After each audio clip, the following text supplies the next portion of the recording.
Hey all, welcome back to the Mila and Michelle channel. And I'm Michelle. And since I'm the one that does all of Mila's admin, I thought I would walk you through a new form that I realized we needed. It looks like starting end of 24, 25 year in order to go into another country. So if you've been following us for a while, I like to travel, and whenever I can, I try to bring Mila. I've taken her to Canada, I've taken her to Mexico, and I've even taken her on a cruise ship.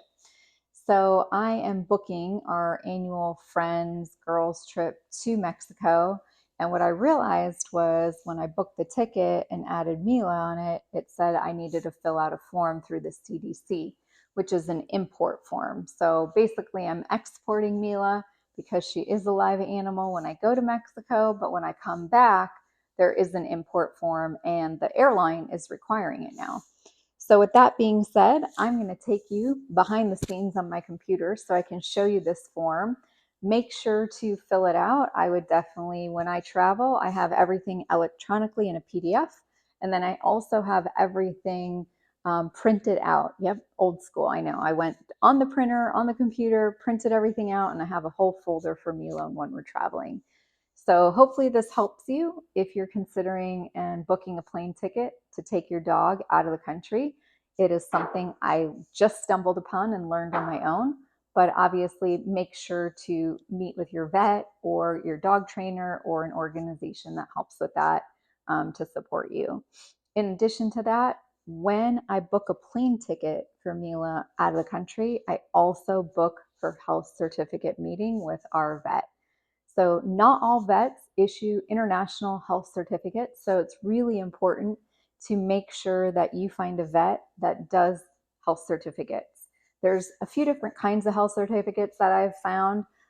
There's the international health certificate, and then there's the intrastate health certificate. So, that's like we're in the US. So, if we're traveling within the US, we don't really need anything for the airlines. It's really when we're leaving the country.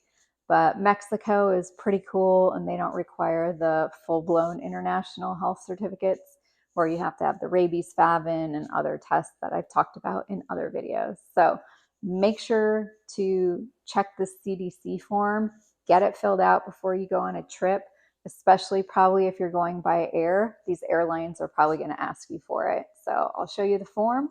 The link will be somewhere around this video. And if the link changes, that's not on me, that's on the CDC. So hopefully you found this helpful, and we'll see you in our other videos.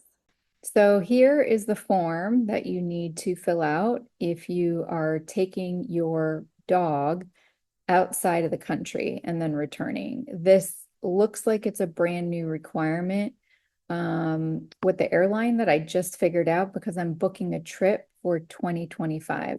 I've never had to fill this out, but this is the form. I'll put this link somewhere in the comments or in the description so you have it. But this is the form that you need to fill out if you're going to be bringing your animal into the US.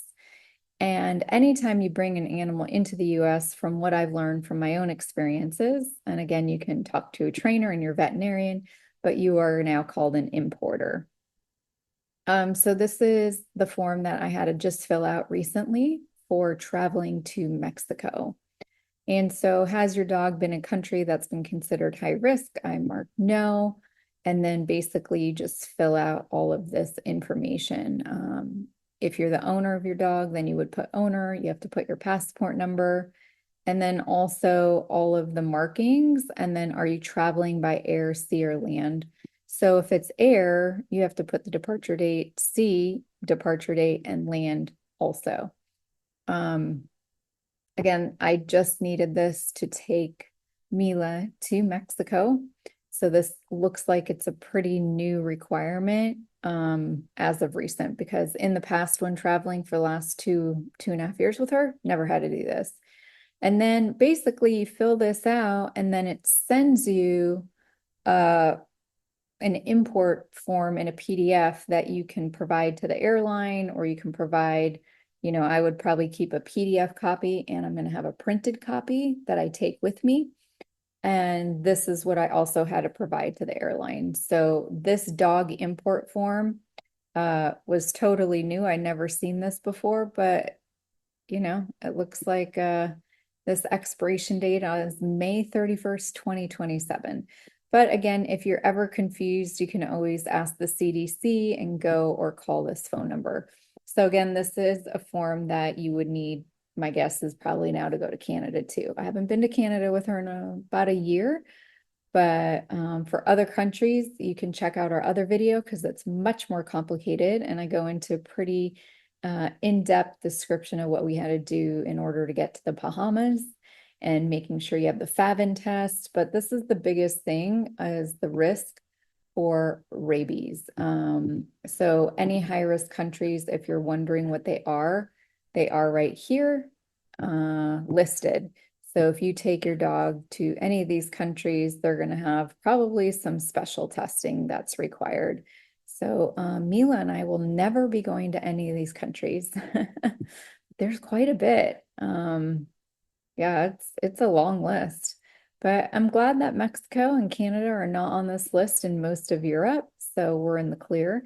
And again, if you have any other questions, make sure to contact your vet or a trainer, or there are some specific organizations that help you import your dog into different countries. But I always think it's best just to contact the country directly, which I show you in detail in another video.